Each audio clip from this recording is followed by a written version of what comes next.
Vamos abrir as nossas Bíblias no livro do profeta Jeremias.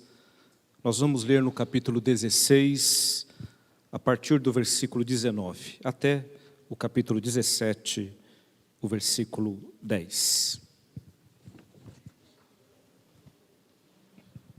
Jeremias, capítulo 16, a partir do versículo 19. A palavra do Senhor diz assim: Ó Senhor, força minha e fortaleza minha, e refúgio meu no dia da angústia. A ti virão as nações, desde os fins da terra, e dirão: nossos pais herdaram só mentiras e coisas vãs, em quem não há proveito. Acaso fará o homem para si deuses, que de fato não são deuses? Portanto, eis que lhes farei conhecer, desta vez, lhes farei conhecer a minha força e o meu poder, e saberão que o meu nome é Senhor.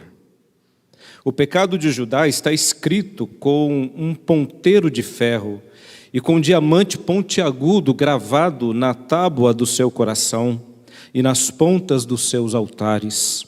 Os seus filhos se lembram dos seus altares e dos seus postes ídolos juntos às árvores frondosas, sobre os altos outeiros e sobre os altos outeiros.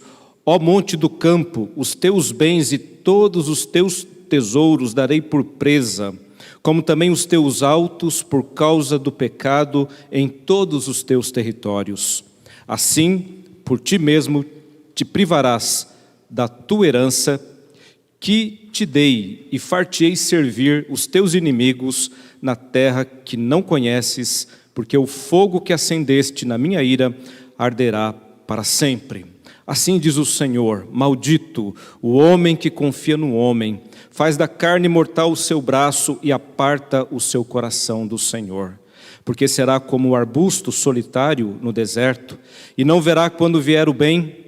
Antes morará nos lugares secos do deserto, na terra salgada e inabitável. Bendito o homem que confia no Senhor, e cuja esperança é o Senhor, porque ele é como árvore plantada junto às águas, que estende as suas raízes para o ribeiro, e não receia quando vem o calor, mas a sua folha fica verde, e no ano da sequidão não se perturba, nem deixa de dar fruto. Enganoso é o coração, mais do que todas as coisas, e desesperadamente corrupto. Quem o conhecerá?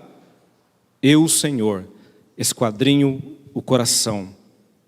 Eu provo os pensamentos, e isto para dar a cada um segundo o seu proceder, segundo o fruto das suas ações. Amém. Vamos orar.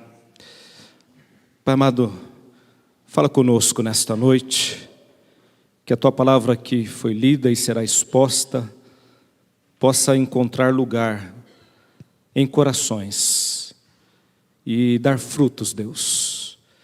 Que o Teu Santo Espírito nos ilumine para que possamos compreender o que está escrito nessa palavra e poder assim aplicá-la, Pai, às nossas vidas. Em nome de Jesus, nós te suplicamos. Amém. O tema do sermão desta noite é cuidado para não ser enganado. Cuidado para não ser enganado. Você já foi enganado alguma vez? Não é bom ser enganado. O sentimento, quando nós somos enganados, não é um sentimento muito bom, com toda certeza. Mas, meus irmãos, eu acho que não tem como a gente fugir disso.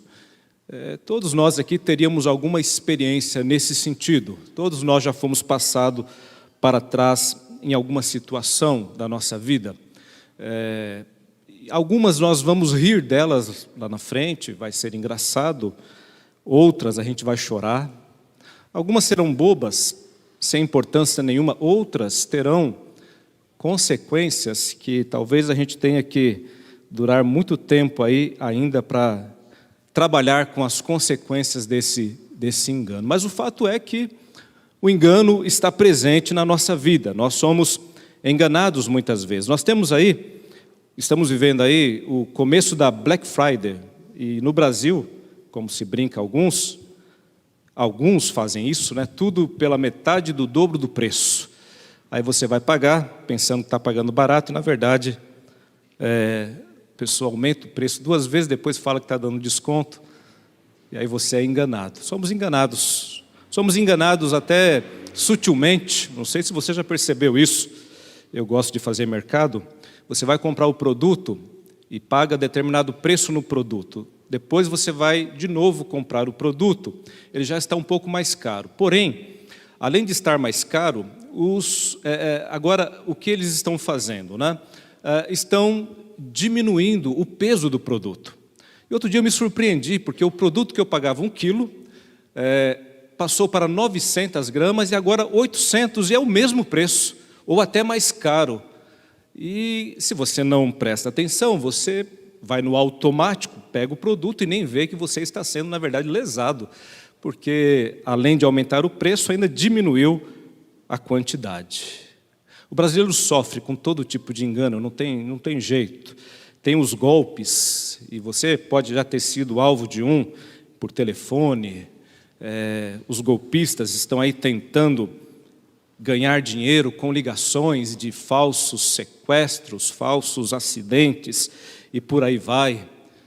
Tem também o gato por lebre, como se diz o ditado popular, você paga barato algumas vezes em alguns produtos, mas na verdade você está levando aí não o produto que você queria. Um religioso pastor, pouco tempo saiu um videozinho aí na internet dele reclamando de um fiel que teria dado um carro para a igreja, um Gol, no valor de R$6.000, porém esse Gol tinha 9.000 de multas. E a partir do momento que a igreja assume o carro, ela tem que pagar as multas desse carro. Então, meus irmãos, é assim.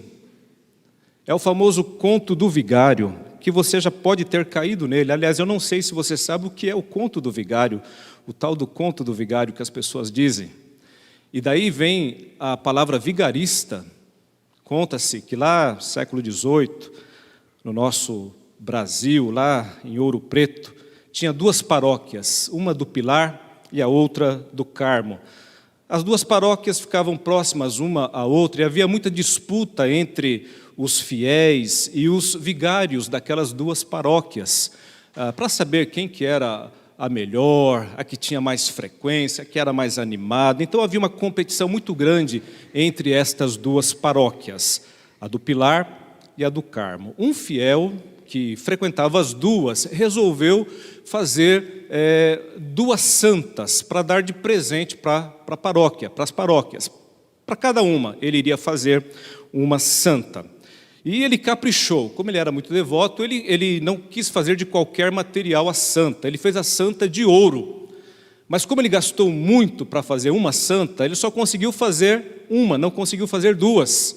Eram 2 paróquias e ele conseguiu apenas uma santa de ouro para entregar. Quando ficaram sabendo dessa história, vai todo mundo para a casa desse homem, porque cada uma das paróquias queria para si a santa. Não, a santa é nossa, a santa é da paróquia do Carmo, a santa é da paróquia do Pilar. E ficou essa disputa entre eles, entre os vigários, e ali na frente da casa daquele homem, ele olha, não sabe o que fazer, ele vê um jumento e ele diz assim: já sei, vamos fazer assim, eu já tenho a solução para o problema.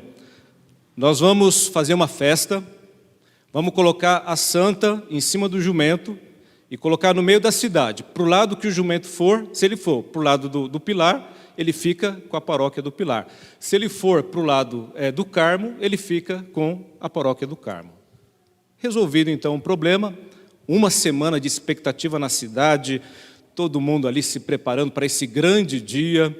Cidade do interior, tempos antigos, não tinha Facebook, internet como hoje, a atração com certeza era essa santa em cima do jumento e saber para onde o jumento iria, qual igreja, qual a paróquia ele iria escolher. Tudo preparado, cidade enfeitada, todo mundo na expectativa, só que durante aquela semana, o vigário do Carmo, ele ficou ali nas suas rezas, nas suas preces, esperando, na expectativa de que a santa fosse para a sua paróquia. Mas o outro vigário, ele fez algo diferente.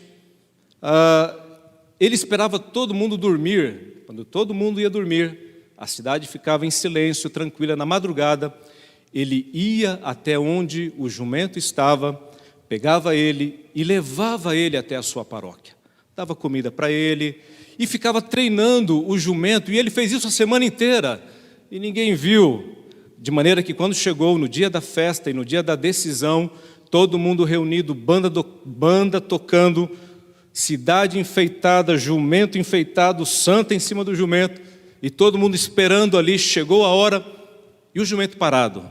Ele não saía do lugar, mas como isso se delongou por algum tempo, o sol muito forte, de repente vem alguém do meio da multidão, vai lá e dá um tapa no jumento. Quando ele dá o tapa no jumento, o jumento sai em disparada.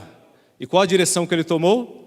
A direção que ele já estava acostumado, porque ele foi treinado a semana inteira para ir para a paróquia do Pilar. Então ele se dirigiu para a paróquia do Pilar, e a santa ficou com a paróquia do Pilar e com aquele vigário. Descobriram depois o que o vigário tinha feito e falaram: isso foi coisa de vigarista. E daí então vem o conto do vigário.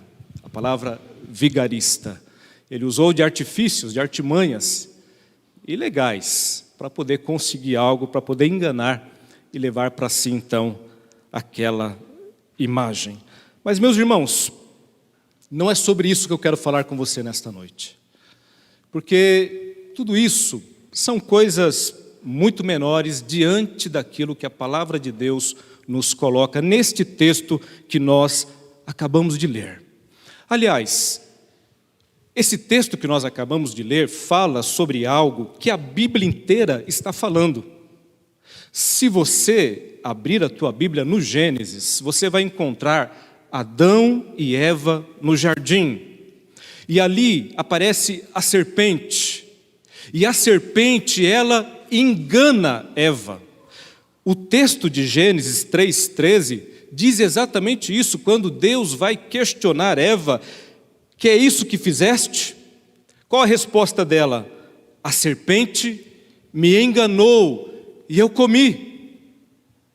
O apóstolo Paulo, escrevendo a sua carta aos Coríntios, capítulo 11, versículo 3, ele diz assim: receio, assim como a serpente enganou a Eva com a sua astúcia, assim também seja corrompida a vossa mente e se aparte da simplicidade e pureza devidas a Cristo.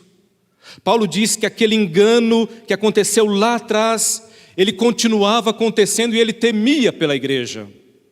O Senhor Jesus, no seu sermão profético, ele disse, exortando: vede que ninguém vos engane, porque muitos virão em meu nome, dizendo: eu sou o Cristo, e enganarão a muitos.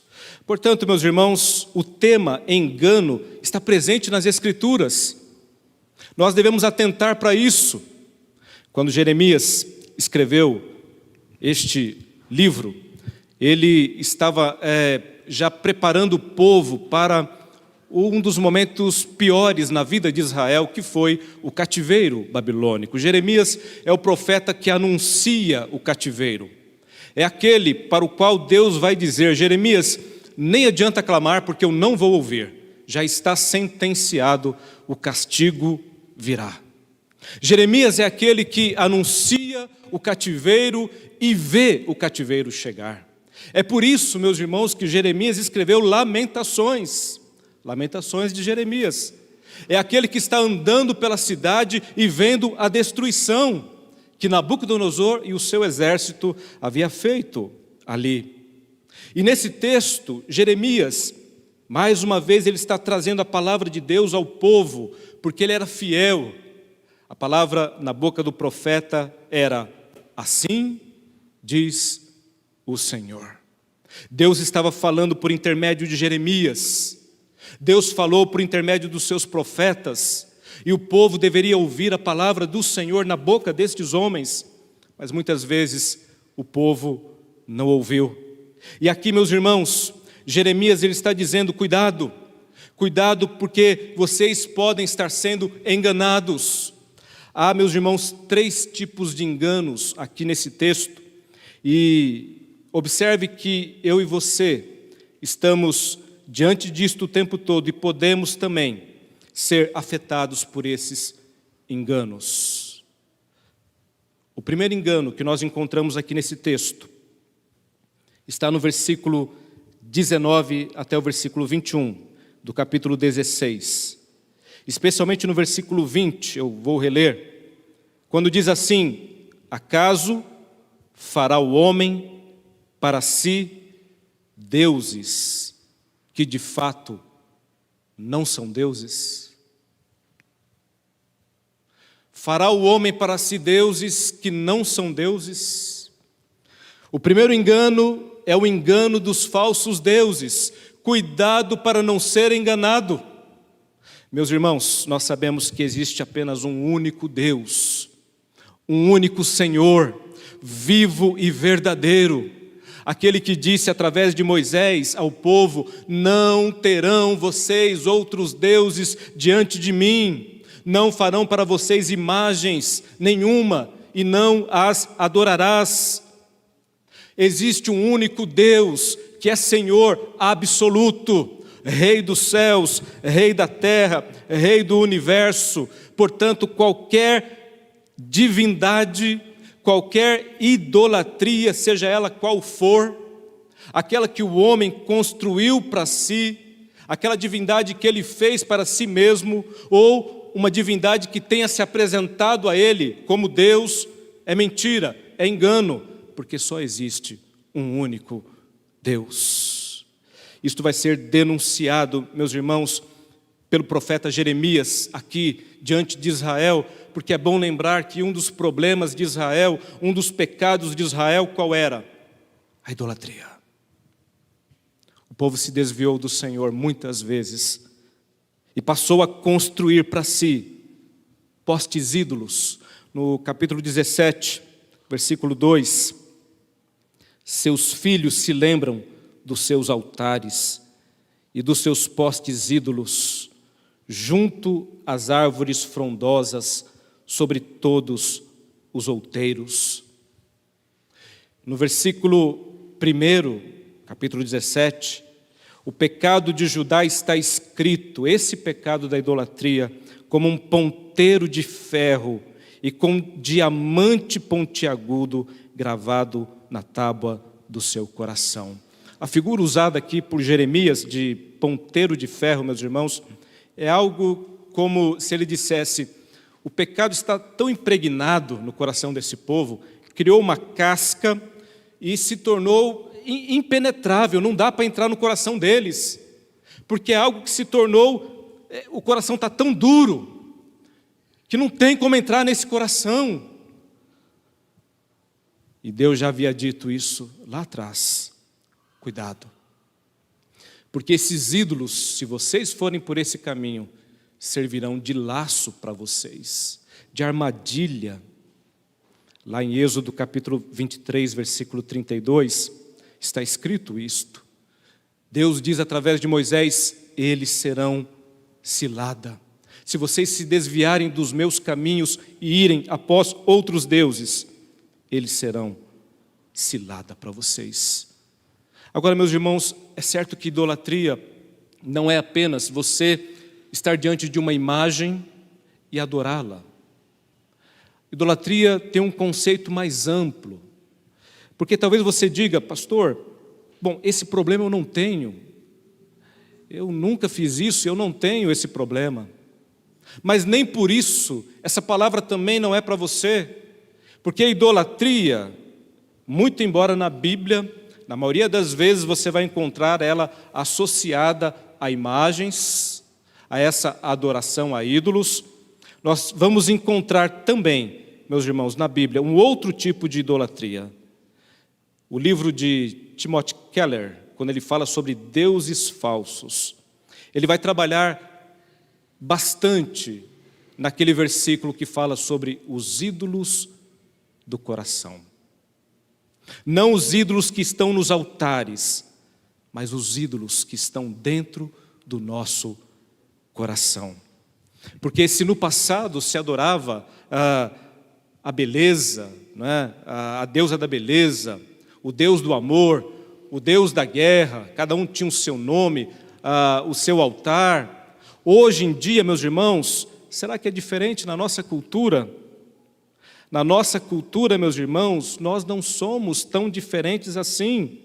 Cada um tem aí o seu conjunto de ídolos, cada um tem os seus santuários, seja torres de escritórios, spas, academias, estúdios ou estádios, lugares estes onde devem ser feitos sacrifícios para obter as bênçãos da boa vida e evitar assim o desastre.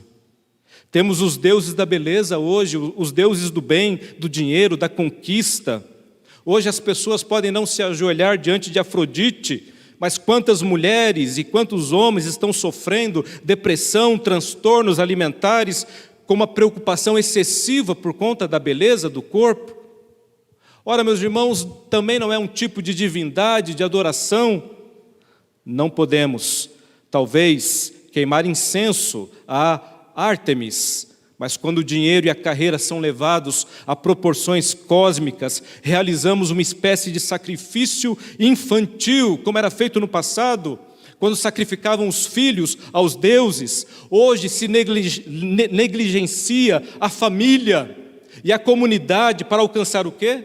Uma posição nos negócios e ganhar mais riquezas. Por isso, meus irmãos, que Ezequiel capítulo 14, versículo 3, o Senhor diz através do profeta: Filho do homem, estes homens levantaram os seus ídolos dentro do coração. Talvez eles olhassem para Ezequiel e dissessem: onde estão os nossos ídolos? Onde estão os nossos ídolos? Onde está a nossa idolatria?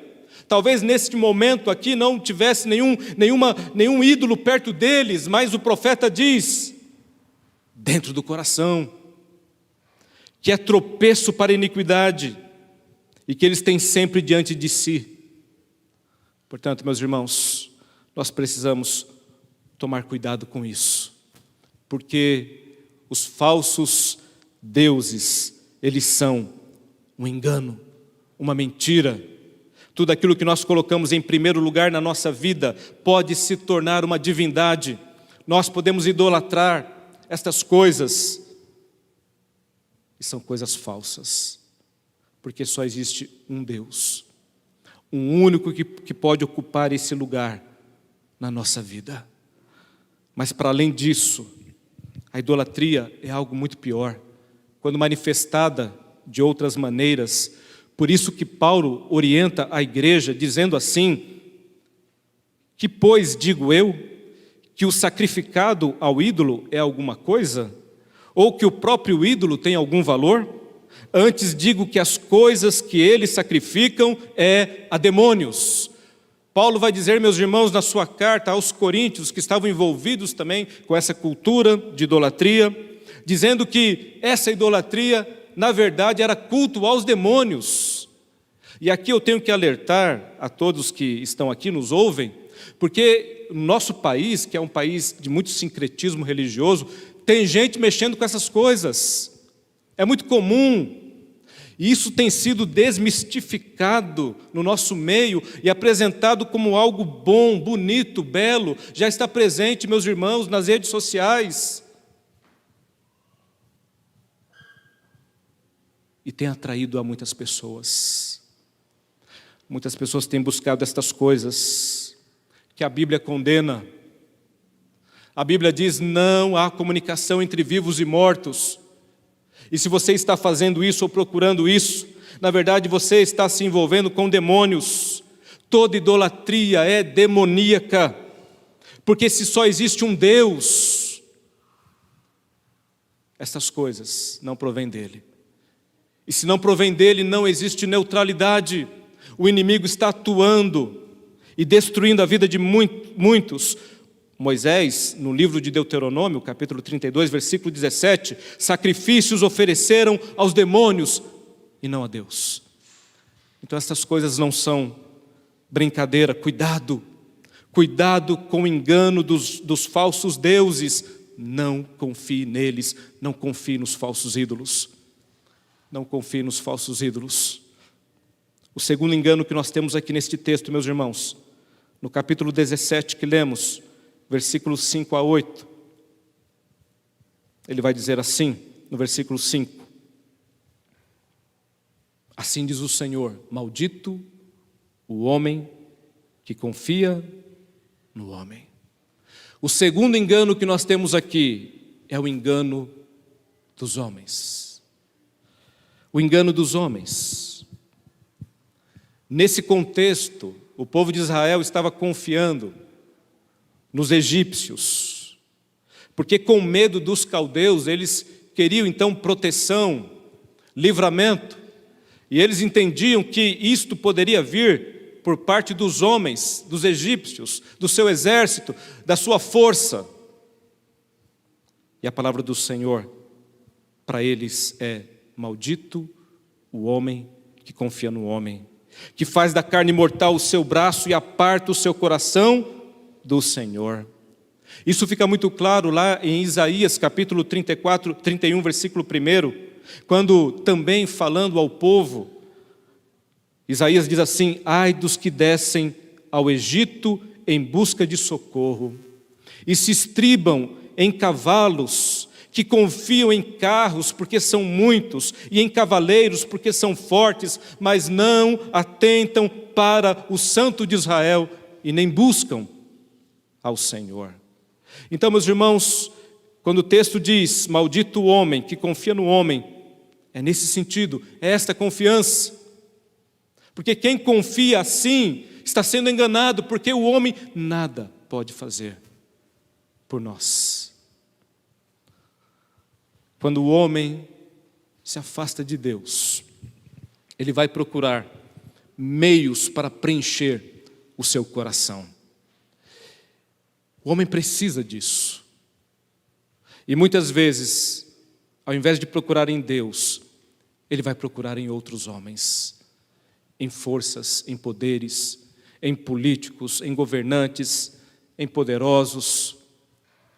Maldito o homem que confia no homem.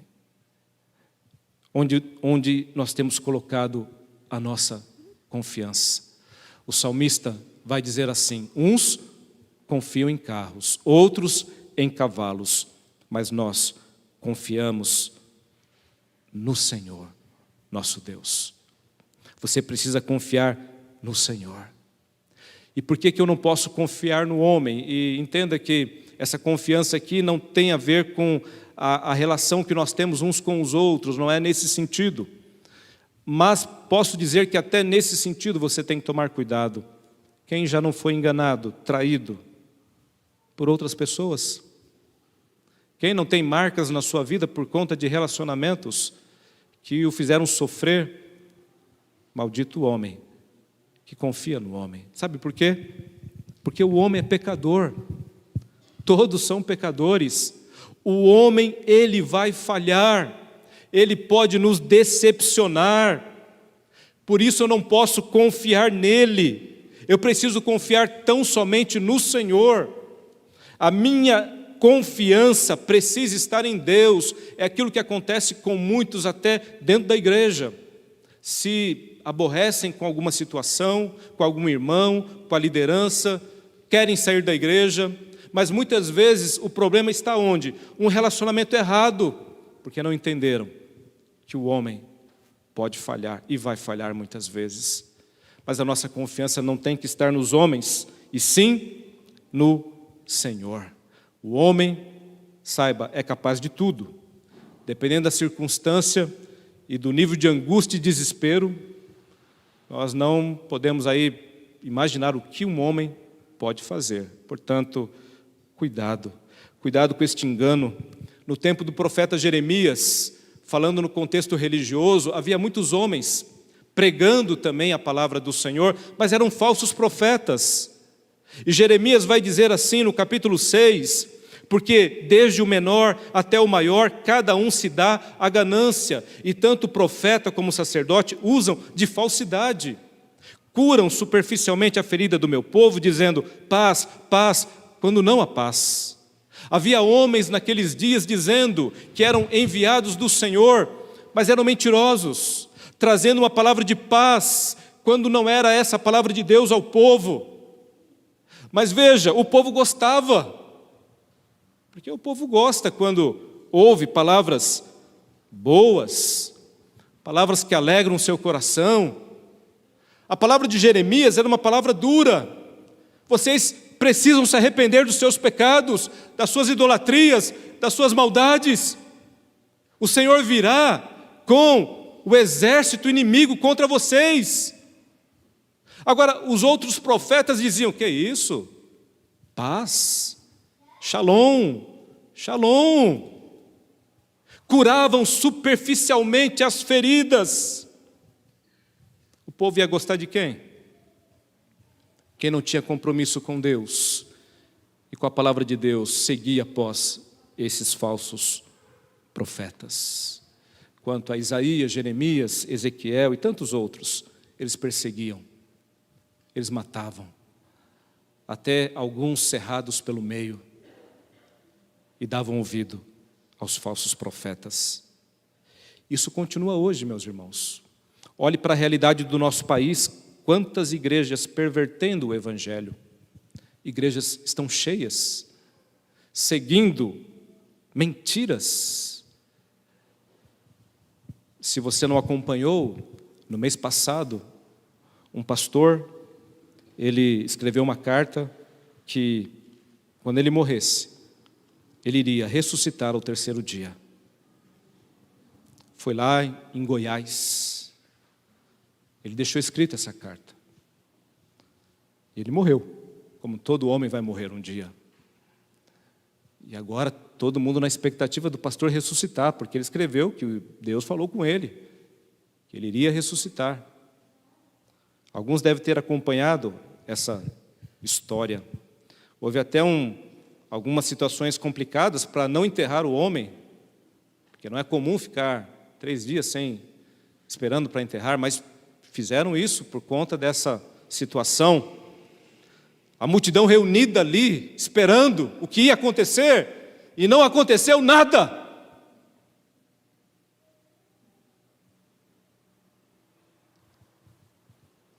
Situações como essa, que agora vem à tona com uma enxurrada, porque antes a gente não tinha Facebook, não tinha TikTok, não tinha YouTube, a gente não sabia de muita coisa. Agora, meus irmãos, a gente vê cada coisa que assusta. Maldito o homem que confia no homem.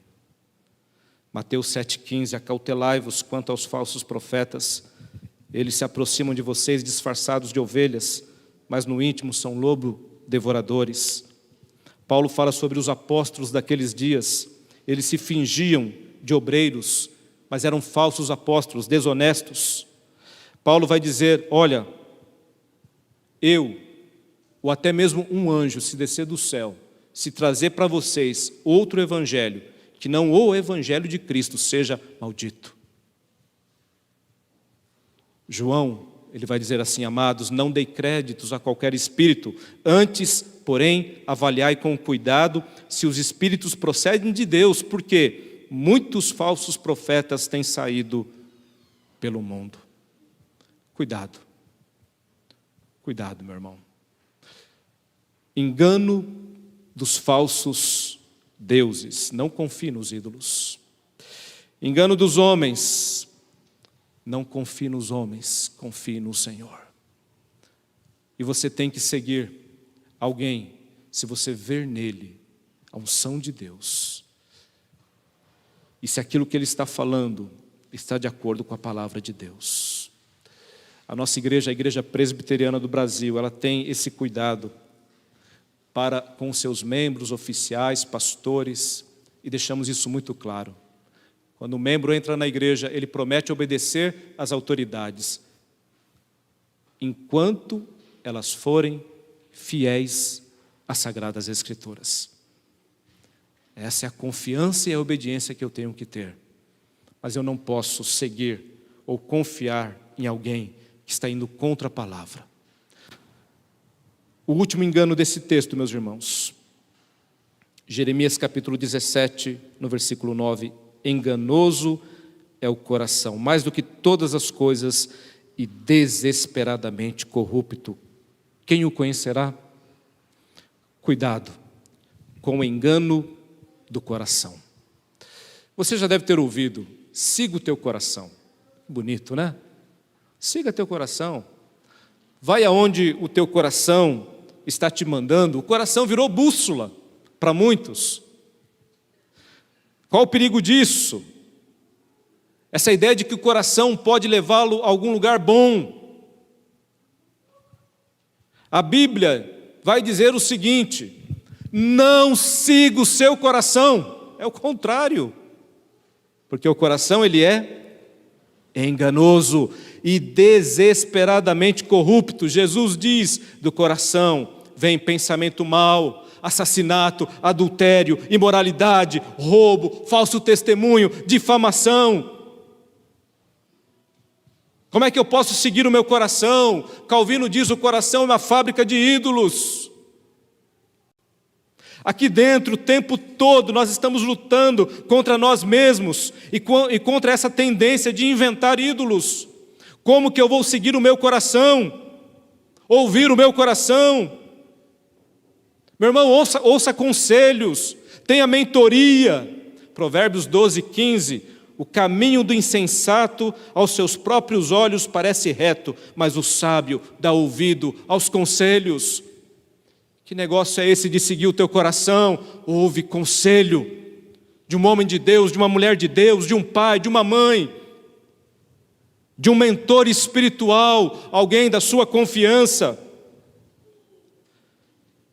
Há caminho que para o homem parece direito, mas no final dele é caminho de morte. Provérbios 14, 12. Seguir o coração pode dar lá no final, exatamente nesse caminho de morte.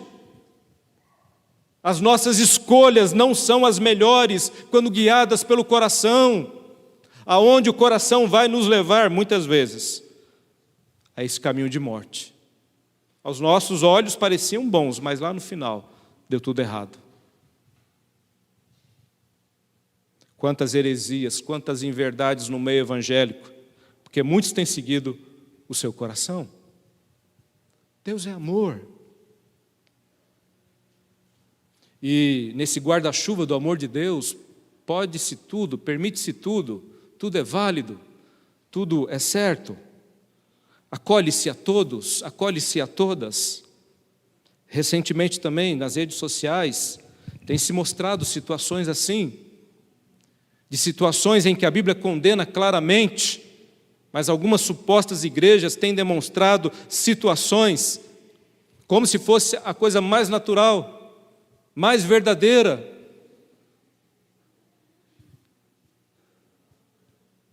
Mas a palavra da igreja muitas vezes parece uma palavra austera, sem amor. E a palavra desses parece sim uma palavra de amor, de inclusão. Cuidado, meus irmãos. Quantas heresias e quantas inverdades, porque pessoas têm seguido o seu coração. E eu digo que muitos não fazem por mal. A intenção é boa, mas não basta ter uma boa intenção. Nós precisamos seguir a palavra de Deus, não as nossas intenções, boas ou más, nem o nosso coração.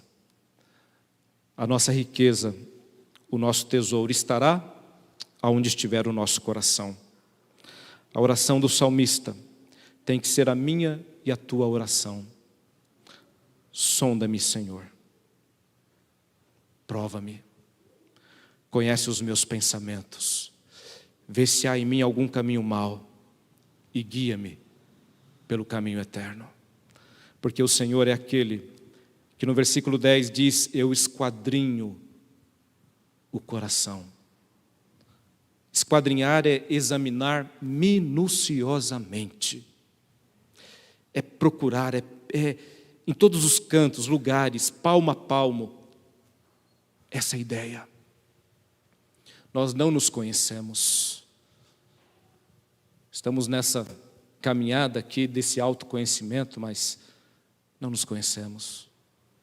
É por isso que muitas vezes você faz coisas que você mesmo se assusta e diz: como que eu fiz isso? Como eu falei tal coisa? Cuidado. Cuidado com o coração.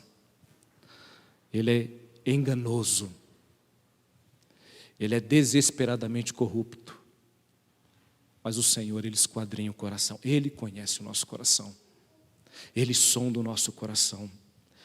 E eu termino com Hebreus capítulo 4, versículo 12 e 13.